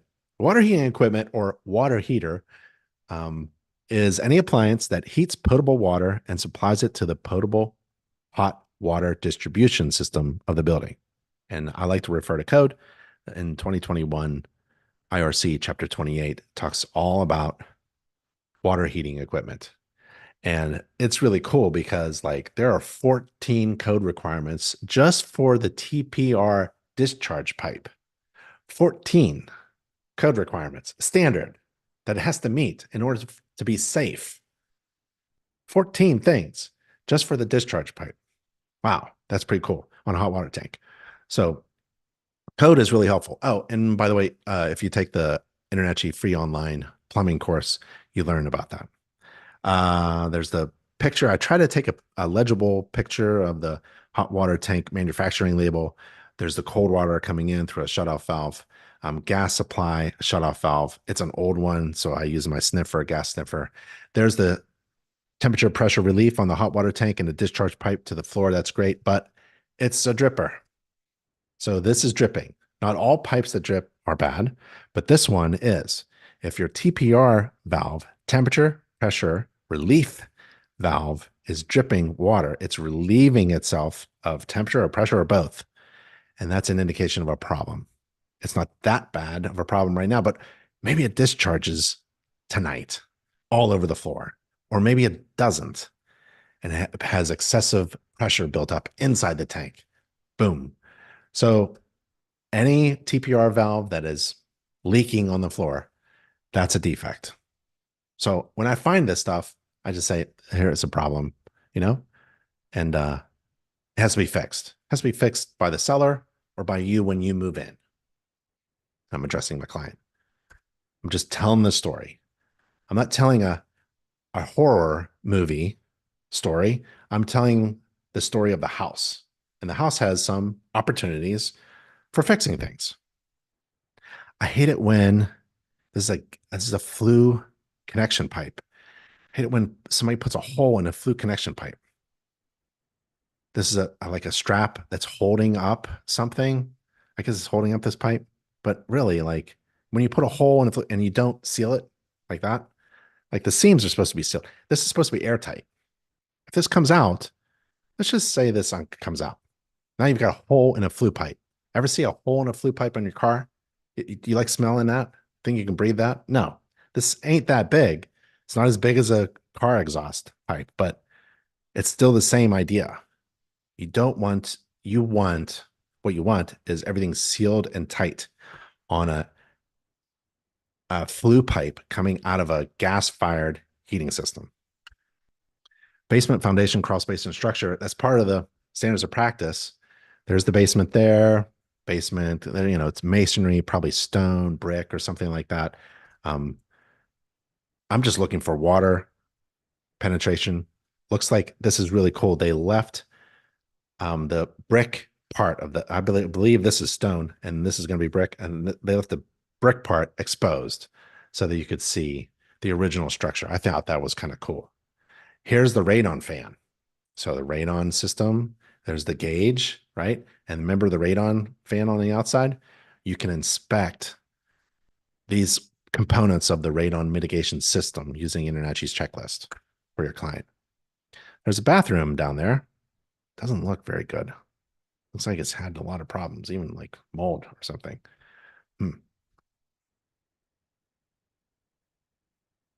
There's the steps. There's really old paint, really old steps. Tell by the wood that's being used. You want to look for termite infestation. Termites just love this area right here. Old floor joists, newer wiring. That's nice. Some newer fixtures, some disconnected plumbing pipes. That's a little concern. Where's the support for all these plumbing pipes? This is a cast iron pipe. This is a copper pipe. What kind of fitting is that? Where there's a drain of only, what is that, 3/4 of an inch into a, what is draining here? What would be draining into this from the kitchen, bathroom, something? Not sure. It's kind of an odd thing to see. A lot of wiring hanging out all over the place. But I'm looking at the structure, the floor structure, making sure there aren't any like bored holes in the middle third of a span. A lot of strange electrical wiring. Now, newer wiring, right? Great. This is great. But what is all this? And this is an extension cord going somewhere, plugging into something, the refrigerator or dishwasher or something. I don't know. Lots of extension cords, plugs, a lot of things hanging, a lot of things loose. I would say, I would use the term poor workmanship and then define what that means, not professionally done. Therefore, it may not be 100% reliable. Um, ask for permits for work like this, or ask who installed, like, what is supporting this pipe here? I don't understand. What is that, a support pipe support? It's oddly, I think it just fell off actually, because it's supposed to look like this. What's all this lint doing here? Was a dryer down here, directed down here? So it's really neat to just use your observation and figure out what is going on and try to find the problem, the heart of the problem. And a lot of it on an old home is that there have been a lot of homeowners who have done their own handiwork. Doesn't happen that often with a newer home, but on an older home, this becomes a lot of fun. Just trying to figure all this out within a limited amount of time that a home inspection is afforded. Electrical. On the outside, when we were doing the electrical exterior inspection, we saw the electrical line. Remember that? When I was coming down my ladder, we saw that. Here's the electric service line, service entrance cable into the meter, and then the service entrance cable into the panel downstairs, and it goes into the panel downstairs through that hole there. This should be sealed well, and some older mortar joints. That's all right. And there's the panel. And there's a restriction to the panel. Accessing the panel should be open. There should be a few feet in front of it, a few feet on the left and right. The code says 30 inches, 36 inches, and certain height. But really, you want to, in the middle of the night, if you need to turn off the electricity in an emergency, this is going to get in the way. So really, just for safety, it's a really nice work table, but it's in the wrong place. Can't be in front of an electrical panel, and all these loosely hanging electrical wires that are connected to junction boxes are just hazardous. You can't have live wires just hanging all over the place.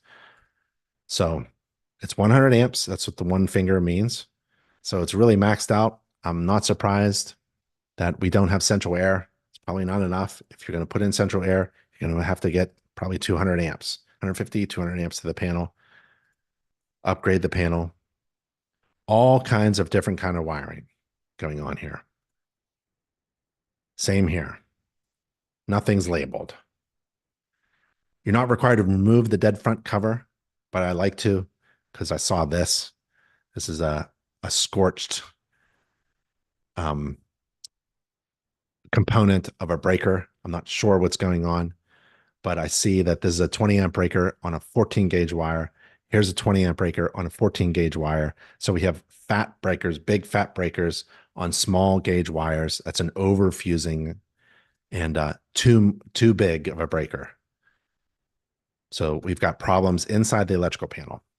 And there's another one here. I think the basement was redone, no permit. They threw in some breakers, threw in big 20 amp breakers on 14 gauge wires all over the place.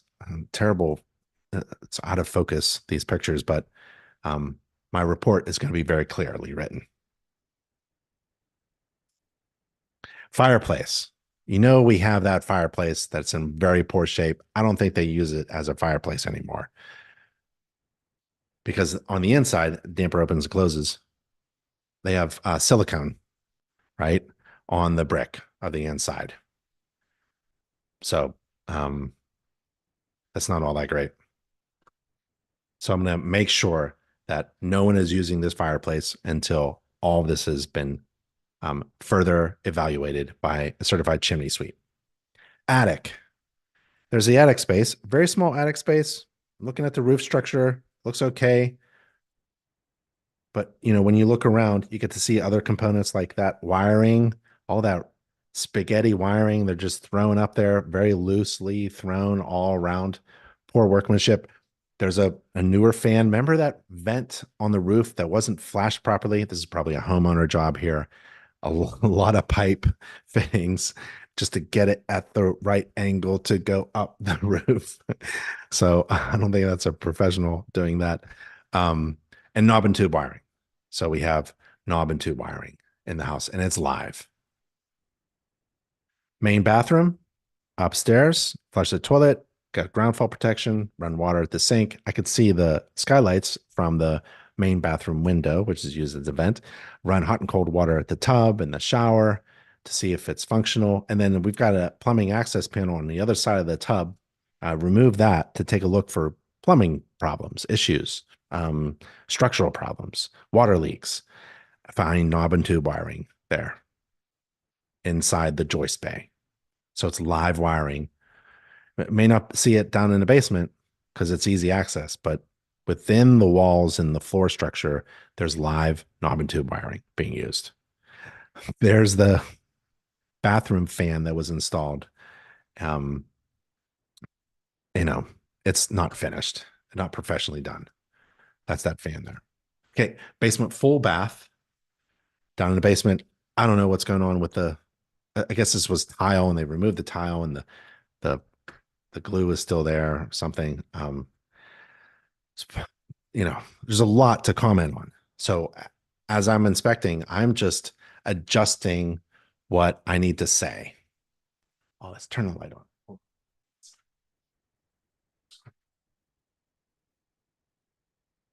you see me better? There we go.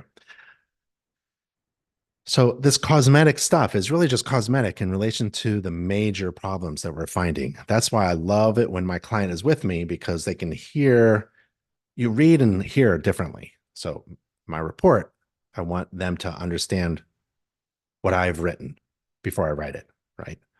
So I wouldn't be too concerned about the things like this stuff. I mean, this is a shower, it's functional, but man, is it nasty. I mean, it just wasn't installed well. They just put some plastic sheeting here that gooped a lot of silicone. And this is a concrete base, which is really nice. I'd save this, right? But I'd just remove all this stuff that's holding all this moisture and mold. Really gross. Laundry. Remember that vent pipe on the outside? It was pushed out to, it's because it's not installed properly, right? I mean, this thing can go back and forth and is twisted on the outside, right? You need GFCI protection now. Back then, when the house was built to code back then. Yep, everything was built to code back then, but like we need GFCI protection now.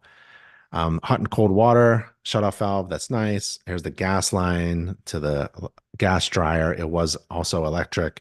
So GFCI protection, a couple other things. Interior. Um, I'm in the attic, right? And I'm coming down, I'm going through the bathroom. I organized the pictures for this slideshow a little bit differently, but basically I was in the attic and I'm coming down to the kitchen. I'm trying to get to the kitchen, going through the interior, looking at a representative number of windows and doors. This is missing a window lock. Kind of minor, but I'll put it in the report. I'm able to do that quickly because I'm using my software while I'm inspecting. I'm writing my report while I'm inspecting. Um, Broken window that needs to be fixed. That's a single pane, old window. There's heating sources in every room, including this very old floor register. It's an older house. Missing handrail. That's the defect here. Missing handrail. Need a handrail is something that's graspable while you're walking up and down a flight of steps. So you need to hear it as well. The space between the spindles of the guard is large enough for a child to fall through. That's a safety issue. When the house was built, yep, that was just fine. But children have fallen through and have hurt themselves. So we want to change that. We want our homes functioning and safe and healthy. That's why you get a home inspection. Moving through the house, representative number of doors, windows, the walls, the ceilings, the receptacles, the light fixtures, just checking on things, turning things on and off. My client is with me. We're opening and closing doors and windows. There's a few extension cords being used. Odd things about the floor, like being patched. Like they had a beautiful wooden floor and then they patched it with plywood and then put tile on, like vinyl flooring on top of it. This was maybe a floor register, not sure. They removed it. They put in a piece of plywood. Not sure what was here, but somebody needed a closet, so they built a closet, but it wasn't really finished well, as you can see. There was a floor register here, maybe in the wall with the baseboard trim, and then they removed it, but they put the baseboard in, but I don't know what they're doing. There's a lot of cosmetic damage there. Kind of minor in comparison to what really matters in the inspection. And my summary will really summarize what really matters. Here's the kitchen. 2 skylights. Remember the skylights? It was kind of iffy about how they looked. So right here below the skylights is where I like to look. And sure enough, there's water damage here.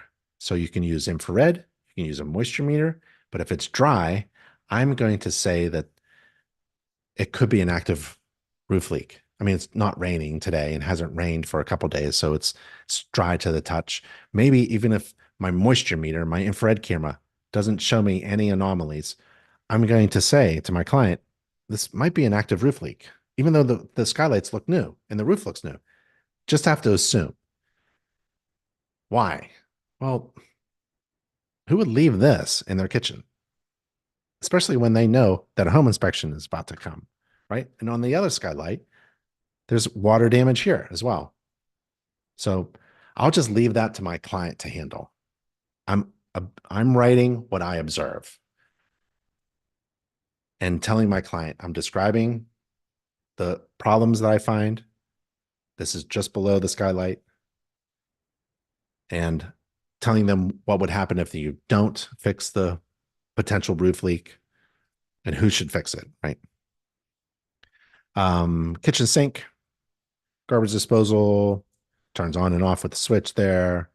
Need GFCI protection. It is protected. All the receptacles on the counter and in the kitchen are GFCI protected. And the gas stove that needs an anti-tip device. The gas stove and the oven, it doesn't have a vent going outside. It's nice to have a gas stove with a vent that terminates outside. All mechanical vents in a home should be terminating outside, and that includes kitchen, bathroom, and laundry.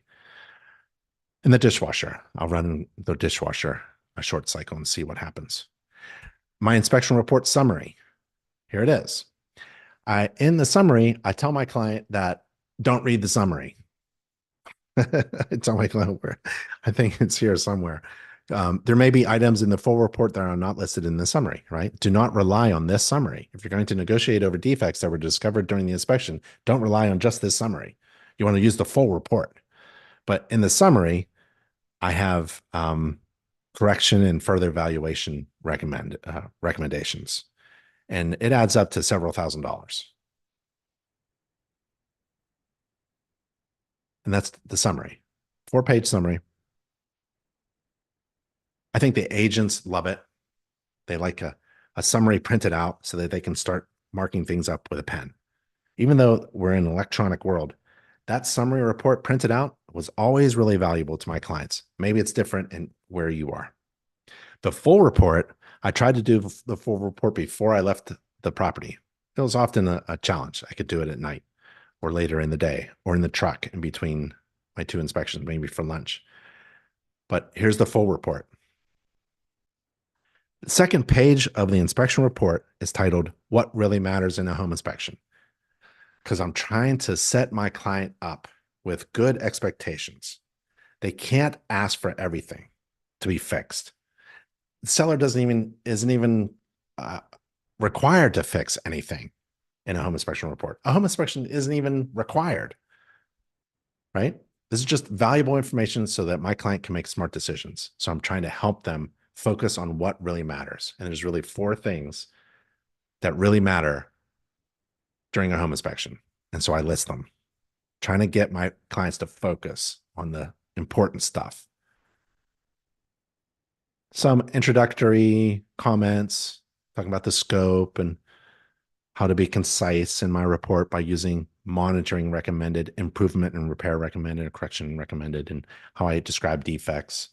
There are 4 different types of defects, from cosmetic that we don't care about to major material defects that are going to hurt somebody. Here are the pictures in my inspection report. And my inspection report follows my inspection process. So the first thing in the inspection report will be something like the roof or the chimney, something up there, and then the exterior, and then the systems, just the way I did my inspection. So there's like a nice natural flow. In fact, I think the standards of practice starts with the roof, right? So the standards of practice starts with the roof. My report, my inspection process starts with the roof. My report starts with the roof. And here's the chimney that penetrates the roof. And the way I handle my inspection process is I think of systems and components. Components are the small parts of a system. So I inspect the system from afar, like the exterior. I look at it from afar, and then I move closer. I look at the roof from afar, and then I move closer to the components. I look at the chimney from afar, and then I move closer to the components. I even touch each component, and you'll see my hand in a lot of pictures where I'm touching the component of the thing that I'm describing in the report. So there are the pictures of that chimney stack. That was so much fun to inspect. It's very wide, has a lot of problems. There's the asphalt shingles. I put good pictures in the report, not just filled with problems, because I want to actually show this off to agents who are reading my report.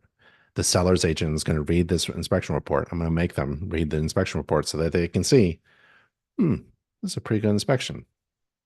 The seller's going to read the report for sure. Hopefully their agent. There's the exterior and the exterior components, right? I kind of missed the pictures on this page. I'm not sure why. And then cooling, there's no cooling. Plumbing, there's pictures of the plumbing. We saw these pictures. There's the hot water tank. There's the TPR valve that's dripping. There's the an electric meter. What's wrong with the electric? Lots of odd wiring, labeling, and there's knob and tube. And overfusing. Lots of overfusing and scorching inside the electrical panel. And there's that old fuse box in the garage. Heating, very old system. Just because it's old doesn't mean it's defective, but it is old. It's not reliable, right? It should be cleaned and inspected every year, and it has been cleaned and inspected in many years. So maybe that will trigger a conversation to replace the system or at least budget for a new system quickly. And there's the basement. There's the garage on the outside.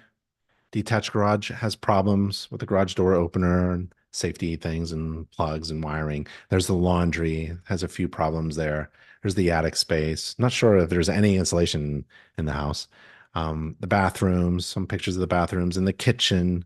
They got some problems there with GFCI and the vent, and the interior has problems. There's a cracked glass and watermarks on the ceiling and missing handrail and space between the spindles.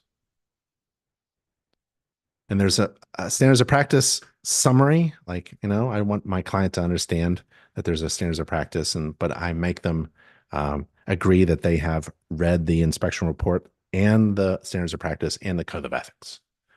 So in the contract between me and my client, I have them agree that they have read the entire standards of practice. Illustrations, you can download free illustrations to boost your inspection report from Internetchi. This is really great stuff about the slope, the ground around the house should slope 6 inches in the first 10 feet. There are the components for the hot water tank, knob and tube wiring. What does that look like? A heating system. How does that work? What are we talking about? Old drum humidifier components there. And there's the space between the spindles and the railing and all that stuff.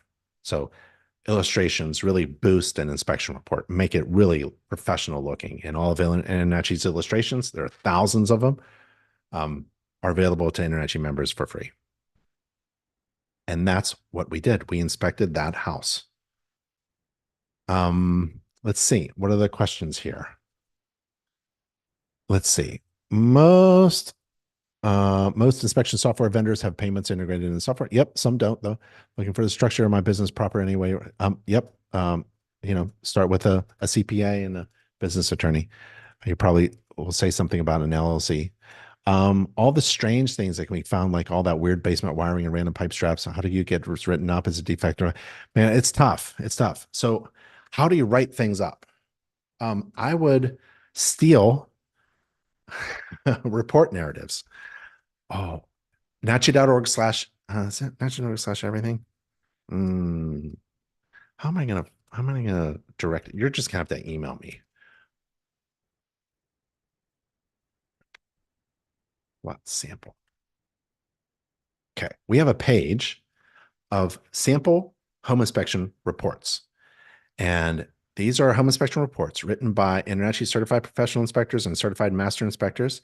And you are permitted to download the reports and use them to improve your own, which means like you go into Jim Crum's home inspection report and Jim Crum writes really well home inspection reports and you like the way he said this, you can just copy paste it into yours. I wouldn't do that directly, but I would use what Jim says about the water softener, right? In your inspection report, but put it in your language. So this is another resource for you. Talking about how to write reports, look at master inspector reports and compare them with yours, right? We also have a report writing class. We have several of them. We have other home inspection report resources. We have commercial inspection reports. I actually did a webinar as well. So if you go to Internetchi webinars, nachi.org/webinars, and search for narratives, you can watch a video recording of a live webinar we did, how to write your own inspection report narratives. That's a really good resource about writing reports that are really written well in your language that provide incredible, overwhelming value to your clients. Let's see. Good question, Keith. Joel, when performing inspections, do you typically look at systems, roof exterior in entirety, then focus on areas of the house and look at other systems and areas and update those as you go through the house, or just trying to walk through it all at one time? My inspection process starts with the standards of practice. And standards of practice is basically systems and components within those systems. You start with that, or Internetchi's basic checklist that we went over. That's a really great starting point. And then just keep adding to the things where you exceed the standards of practice. The word kitchen is not in the home inspection standards of practice, but you are definitely going to inspect the kitchen. So I would put a chapter, a section called kitchen in my inspection report software. and all the components in that, all the appliances. How do you inspect kitchen appliances? InterNACHI has a free online inspect appliances course. You go to our education page, type in appliance. It's such a great course, actually. And it says appliance inspection for home inspectors course. And this will show you how to inspect every system, every component in the kitchen that's an appliance. Like here they are: dishwasher, food waste disposer, range, exhaust hood, electric range, stove, cooking oven, a microwave oven, trash compactor, refrigerator, mechanical exhaust and bathroom heater, garage door operator, doorbell and chimes, and dryer vent. So kitchen's in there plus other appliances. Um, um, Jeffrey says, good training. Thank you. Could you email me a final draft of the inspection? I'd love to learn how to. Jeff, you're going to have to email me. Just email me and I'll reply back. It's so much easier that way. HUD asks, does InterNACHI provide the online training for sewer scope inspections? Yes. You want to go to nachi.org/certification, nachi.org/certification, and scroll down to sewer, or Command F or Control F, find sewer scope inspection. So certified sewer scope inspection. So you want to get hands-on training or online training. You can also contact the instructor, Jim Crum, his son, Michael, and Mike is fantastic. They can help you with that. Any comments, questions? That's it. Awesome. That was fun. That was a lot of fun. I had a lot of fun. Hey, remember all these contact URLs? We're all working for you. nachi.org/contact. Register for the next webinar. If you can't make it, just register. You get the link to the video recording to watch later. nachi.org/webinars. To find everything that we went over, nachi.org/everything. To get a really great customized website with SEO, nachi.org/website. And if you want to follow me on social media, we can have a lot of fun together on Instagram, YouTube, Facebook. Just search InterNACHI Ben Grimico. That was fun. Thank you for inspecting this house with me. Stay safe and healthy, everybody. And I'll see you on the next InterNACHI webinar. Bye, everybody.